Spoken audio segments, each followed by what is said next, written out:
जिगरबाज युवक योगेश कुळी यांनी स्वतःच्या प्राणाची पर्वा न करता सामाजिक कार्यकर्ते शशिकांत पाटील यांच्या सहकार्याने 5 दिवस बेपत्ता असलेल्या कडगाव तालुका बुद्रुक येथील सुधा भगवान परीट यांचा मृतदेह नदीतून काढला बाहेर। कडगाव तालुका बुद्रुक येथील सुधा भगवान परीट वय वर्ष 35 या 5 दिवस बेपत्ता महिलेचा मृतदेह गारगोटी नदीच्या पुलाजवळ बुधवार दिनांक 31 जुलै 2024 रोजी दिसून आला।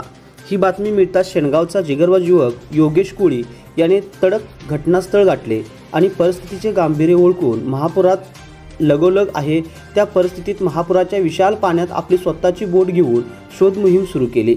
पाण्याचा धडकी भरवणारा विशाल प्रवाह, जोराचा पाऊस आणि वारा अशा प्रतिकूल परिस्थितीत जीवावर उदार होऊन महापुरात झोकून देणे हे येरागबाळ्याचे काम नाही। शेणगावच्या नदीकाठाला राहून महापुरात कसे पोहायचे आणि परत काठावर यायचे याचे बाळकडू मिळालेला हा कुळी समाजाचा तरुण आपल्या अनुभवाच्या आधारावर प्रयत्नांची पराकाष्ठा करत शोधाशोध करीत होता। विजेच्या तारांची भीती जास्त होती। पाण्यात बुडालेला ऊस आणि नदीकाठाचा झाडोरा यात नाव एखाद्या वेळेस अडकली तर मनात भीती होते, पण सराव असल्याने भीती निघून गेलेली। 2 तास झाले तरी शोध संपेना। 3 किलोमीटरचा प्रवास होऊन गेला तरी प्रेत सापडेना। मसवे गावच्या दिशेने वाटचाल सुरू केली। नदीच्या नागमोडी वळणात अखेर महालवाडीच्या घाटाजवळ जांभळीच्या झाडोऱ्यात एक मानवी आकृती दिसली आणि मोहीम फत्ते झाल्याची जाणीव झाली। विवस्त्र अवस्थेत असलेले प्रेत पाहण्यासारखे नव्हते। कडगाव गावात पडलेली महिला वाहत येऊन 5व्या दिवशी गारगोटी पुलावर एकाला दिसली आणि 2.5 तासाच्या थरार नाट्यानंतर अखेर महापुरात सापडली।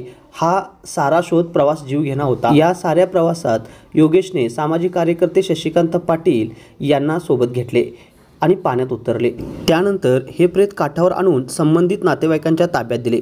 नातेवाईकांनी योगेश कुळी याचे मनोमन आभार मानले आणि बक्षीसपत्र म्हणून काही रक्कम देताना त्याने ते नाकारले। एवढा पराक्रम करूनही मोबदला त्याने स्वीकारला नाही। ही उदारता आदर्शवादी आहे। 5 दिवस सदरची महिला बेपत्ता होती। या महिलेची मिसिंग केस देखील दाखल होती। बुधवारी काही तरुणांना गारगोटी आकुर्डे पुलावर सदर महिलेचे प्रेत वाहून जाताना दिसले। त्यानंतर योगेश व शशिकांत यांनी अथक प्रयत्न करून सदर महिलेचे प्रेत पाण्यातून बाहेर काढले, पण या 4 तासामध्ये भुदरगड पोलीस वगळता आपत्कालीन व्यवस्थेमधील कोणतीही यंत्रणा मदतीसाठी आली नसल्याने उपस्थितांमधून नाराजी व्यक्त होत आहे। लाईव्ह महाराष्ट्र 9 भुदरगड।